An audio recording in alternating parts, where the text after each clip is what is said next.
I'm one with the Force is with me. I'm one with the Force. The Force is with me.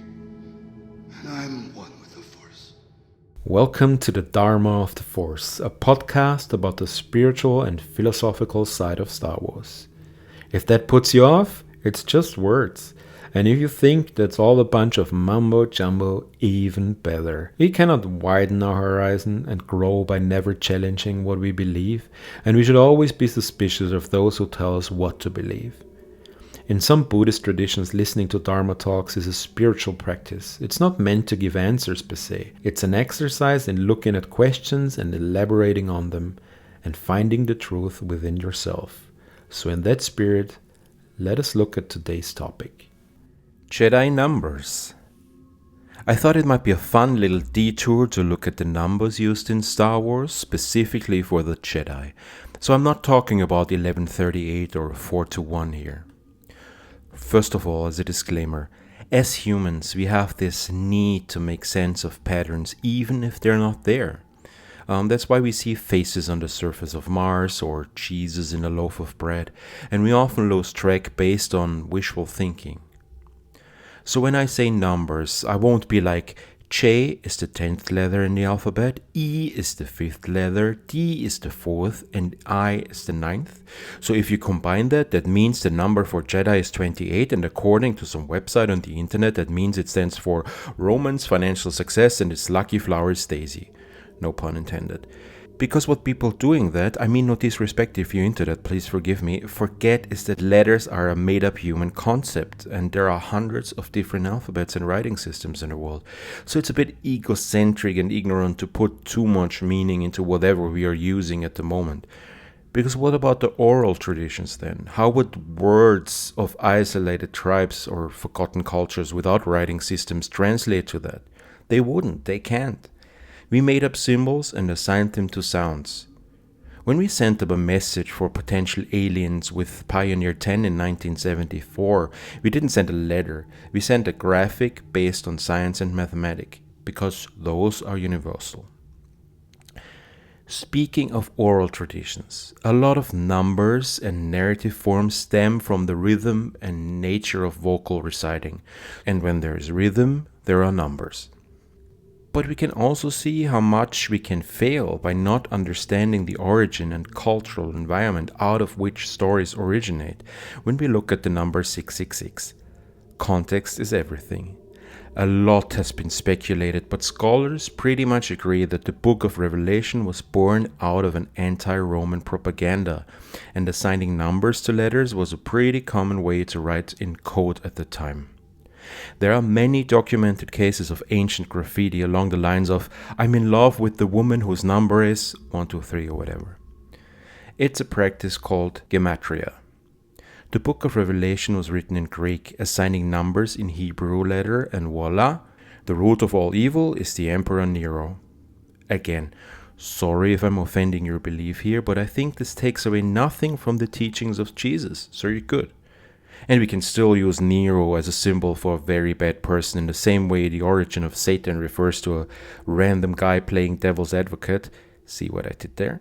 So basically the opposing lawyer, so heavy metal fans can still put Hail Nero on their shirts without losing their edge. Of course, that only partially applies to Star Wars, conceived by a native English speaker out of an American perspective, but still. Names and words have not been chosen based on their numeric value, but much rather because they sound cool. So let's focus on how some numbers relate to the real-world myths and stories. There are 12 Jedi Masters on the Jedi Council. That's no coincidence for sure. In the Christian tradition, Jesus had 12 apostles. Buddhism has 12 dependencies. The chief Norse god Odin had 12 gods. The 12 Olympians were the principal gods in ancient Greece. Hercules carried out his 12 labors, and the Babylonians split the day in 12 hours. We see the remnants of a duodecimal system in many languages, even if we are using the decimal system. Just look at 11 and 12, not 1 teen and 2 teen. And it's still common in Asia to count finger bones, 3 each with the thumb as pointer, so 12, not 5 on each hand. So 12 has always had this important meaning to us, a sacred cosmic number. We split the year into 12 months, the same time it takes Jupiter to complete a full circle. Our ancestors looked into the sky like Luke, trying to make sense of everything. And how many numbers have their all cool word? Dozen, the dirty dozen, a dozen donuts. Now the next one is interesting and a bit more up for interpretation. The Jedi Temple has 4 pillars. But there's also a central one, so you could say it's 5. Again, this might all seem coincidental and trivial, but people were obsessed with numbers and their meanings. No coincidences. And no coincidence when a story like Star Wars uses these ancient motives to follow this traditional way of storytelling, even if there might be no deeper meaning or thought behind it, just to basically speak the same language of all these monomyths in whose footsteps Star Wars walks. If you look at 4, Buddhism has the 4 noble truths at its core. I explained those in an earlier episode already. 4 seems to play a very important role as the foundation of the world we know it. The ancient Greek associated the number 4 with earthly balance, believing that everything was made out of 4 elements: earth, air, fire, water. We have 4 cardinal directions. We split the year in 4 seasons, and the pyramid consists of 4 triangles. So having 4 central pillars is actually a very classical concept. At the same time, 4 is considered to be an unlucky number in Japan, also China and Korea, because it sounds like the word for death and is often avoided the same way as 13 in the Western culture. After his crucifixion, Jesus' possessions were allegedly split up in 4 parts. So a bit contradictory and controversial. The last Jedi of numbers. Or is it the balance of the Force? Okay, what about 5? Very interesting if you ask me, as a juxtaposition of 4. 5 is often considered to symbolize mankind, the human form, or a pentagram. Same thing if you look at it. Or a hand. You might have seen the lucky hand symbol, or Hamza, very popular in the Middle East, used by all religions in the area alike, but also in Hinduism and Buddhism.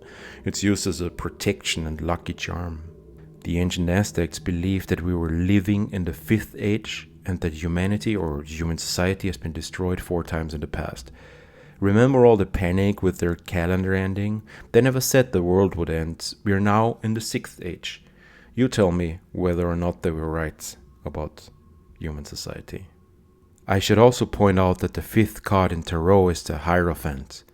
According to ancient Greek tradition, the high priest, who connects the followers with the divine and interprets sacred mysteries, such as the one who brings balance to the Force. Pretty cool coincidence. A surprise, to be sure, but a welcome one. Okay, this is all very obscure and random, so thank you for sticking with me. I'm not claiming any of this is somehow related, by the way. Like I said, it's just a fun little detour, a Star Wars detour, pun intended. There's a lot of other stuff I could have copy-pasted off Wikipedia, but I like to mostly stick to stuff I actually know. And you might not hear that very often on the internet, but I don't know a lot about numerology, so this episode is not gonna be too long. The only thing I found remarkable in regards to the lost 20 is that the Aztecs and Maya had a vigesimal counting system, so 20 instead of 10. But that's pretty much it. In case you didn't know who the lost 20 are, it's a group of 20 Jedi who left the Jedi Order, such as Count Dooku, and in return got their own busts in the Jedi archives for whatever reason. Did they move them there, or did they create them as a memorial and reminder of their own failures? If you know, leave me a comment. I'm pretty sure there's some explanation somewhere. Not a rule of 2 doesn't really need an explanation, so it's very unsurprising that 2 represents partnership in numerology. The coming together of 2 individual people or concepts. Ancient Sparta had 2 kings simultaneously, and there are many examples of this duality in myths and legends. Just think of Romulus and Remus, the founders of Rome, Cain and Abel, Adam and Eve, or the Menshen, the 2 Chinese store gods who protect the entrance of temples. There's something to say about this 4 eyes approach, and I actually use it at work all the time. One person can make a mistake, oversee something, or overreact. a second person can act as counterweight, as yin and yang. But let's face it, we're talking about the Sith here. This is all about not killing each other and secrecy. So I see it more in the shamanistic tradition of taking one apprentice and passing on teachings vocally to prevent knowledge from getting into the wrong hands. It's also easier to watch your back with one apprentice only. And like the old martial arts stories about the trainee mopping floors and carrying water to prove themselves, you would of course use this apprentice for dirty work like taking care of Nemodians. And finally, if we're talking about numbers and the Jedi, we can't ignore Order 66. It's widely accepted, or at least heavily implied, that Order 66 has been inspired by Executive Order 1966, a very shameful part of American history that is often intentionally overlooked. That is also in part to the shame and embarrassment of the Japanese who would use the term shikataganai, basically translated to, well, what can you do? Literally, nothing can be done. And accepted their fate as their traditions dictated. Just very recently, there has been a push, mostly by their descendants, to raise awareness and get justice. After Pearl Harbor, Franklin D. Roosevelt signed an Executive Order 1966 that would lead to all Japanese Americans being considered spies and a threat to national security, no matter how long they have been living in the US, and being sent to literal concentration camps inland, even those who had previously fought alongside American troops. The not-so-subtle overtone here was, every single Japanese is now an enemy of the US.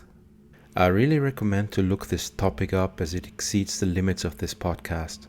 There are several books by former prisoners out there, such as Farewell to Manzanar by Gene Wachowski Houston. If you're doing a road trip to rural California, you can visit the most famous camp, Manzanar, and read their stories there. It's halfway between Yosemite and Death Valley at the foot of Mount Whitney. I know this is all not necessarily Star Wars, but I like to highlight the interdependency of these real-life stories and Star Wars. Art and life are constantly imitating each other. Just think of Ronald Reagan's Strategic Defense Initiative, aka Star Wars program in 1984. So there are a lot of stories to tell on either side of the narrative. If you want to support me or this podcast, don't send money. I don't have a Patreon. Find a charity of your choosing and donate.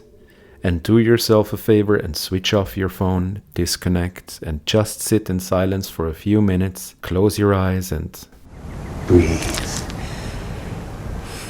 Just breathe.